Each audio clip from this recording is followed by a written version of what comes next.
هل كل مريض حمى روماتيزمية لازم ياخد حقنة البنسلين طويل المفعول ولا في حالات ممكن تستغنى عنها؟ الإجابة ممكن تغير خطة علاجك بالكامل.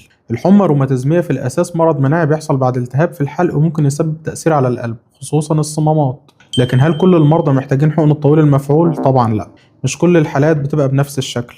الحقنة دي بنسميها بنسلين طويل المفعول، هدفها الأساسي تمنع تكرار العدوى البكتيرية اللي بتسببها الحمى الروماتيزمية. بنلجأ لها في حالات معينة زي المرضى اللي حصل لهم إصابة فعلا في القلب أو اللي عندهم نوبات متكررة من الحمى الروماتيزمية أو الأطفال أو المراهقين اللي معرضين لرجوع العدوى مرة تانية. أما الحالات البسيطة واللي الدكتور شايف إنها مستقرة جدا ممكن يتحدد لها مدة علاج مختلفة حسب التقييم. عشان كده قرار الحقنة مش قرار عام لكل الناس، لكن قرار طبي فردي بيتحدد على حسب كل مريض ومدى تأثر القلب وتاريخه المرضي. أهم نقطة الالتزام بالمتابعة مع الطبيب وعدم إيقاف الحقنة من نفسك، لأن ده ممكن يعرضك لمضاعفات خطيرة على المدى الطويل. لو انت او حد من اهلك مصاب بالحمى الروماتيزمية ما تعتمدش على معلومات عامة وما تستناش عشان نحدد لك الخطة المناسبة، وتطمن على قلبك قبل ما يحصل اي مضاعفات.